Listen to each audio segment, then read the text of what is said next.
Dr. Elena Vasquez pressed her palm against the cold metal surface that stretched endlessly in both directions. The archaeological team had been digging in the Sahara for 3 months, expecting to find ancient ruins. Instead, they had uncovered something that defied every scientific principle they knew.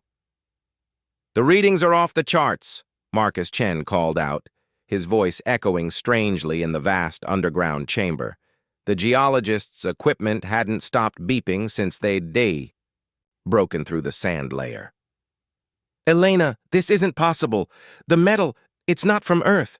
She nodded grimly, running her flashlight beam across the impossibly smooth surface. The structure they'd discovered wasn't a building or a monument. It was curved, seamless, and according to their ground-penetrating radar, it extended for hundreds of kilometers in every direction. More disturbing still, it was hollow. "Get Director Harrison on the satellite phone," Elena ordered. "Priority Alpha. Tell him we need every xenoarchaeologist and material scientist NASA can spare."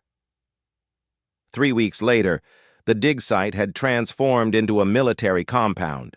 Scientists from 12 nations worked around the clock, their excitement barely contained by security protocols.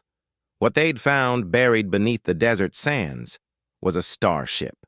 Not just any starship, but one roughly the size of Australia. Dr. Yuki Tanaka, the lead xenolinguist, made the breakthrough on a Tuesday morning. She'd been studying the symbols etched near what appeared to be an access port when her translation software finally cracked the pattern. "It's a warning," she announced to the assembled team, her voice barely above a whisper. "And it's addressed to the young ones who will rise." Director Harrison leaned forward.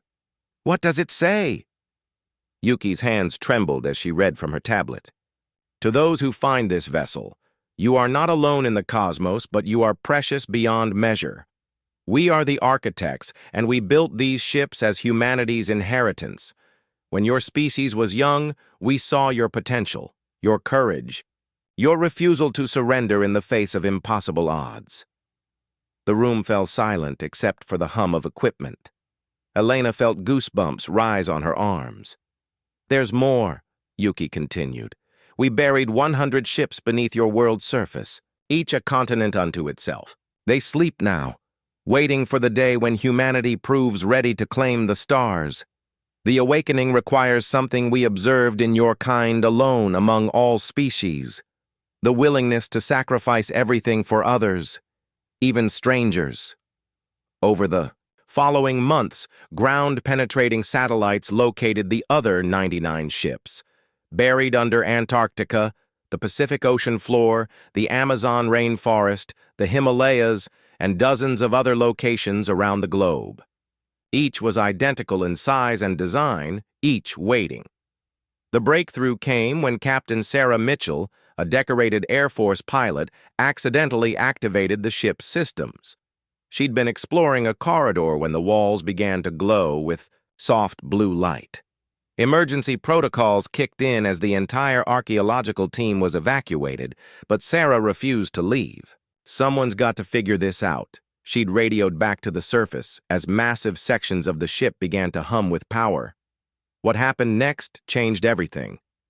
The ship's artificial intelligence awakened, speaking in perfect English, with a voice like distant thunder. "Human designation, Sarah Mitchell. Genetic markers confirmed. Neural patterns analyzed. Sacrifice quotient acceptable. Welcome, inheritor."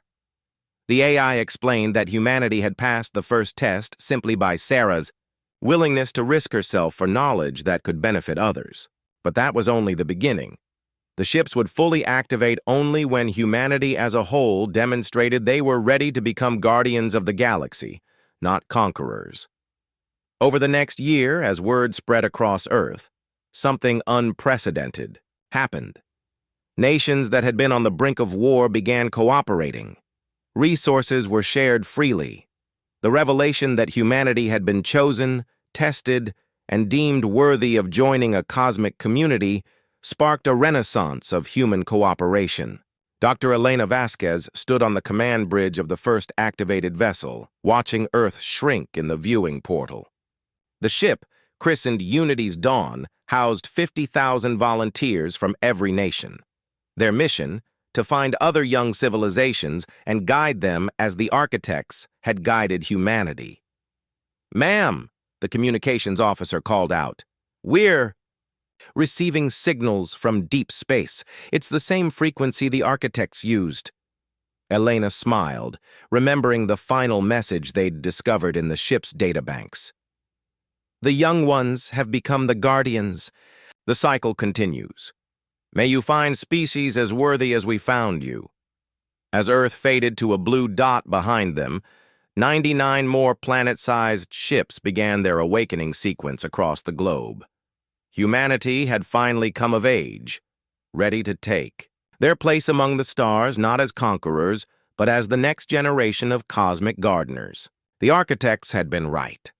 Sometimes the greatest strength isn't in taking what you want, but in giving what others need. And in that truth, humanity had found their destiny written in starships the size of worlds, buried for millennia beneath their feet. The universe was vast and full of young civilizations waiting for guidance. Humanity, once the students, were ready to become the teachers.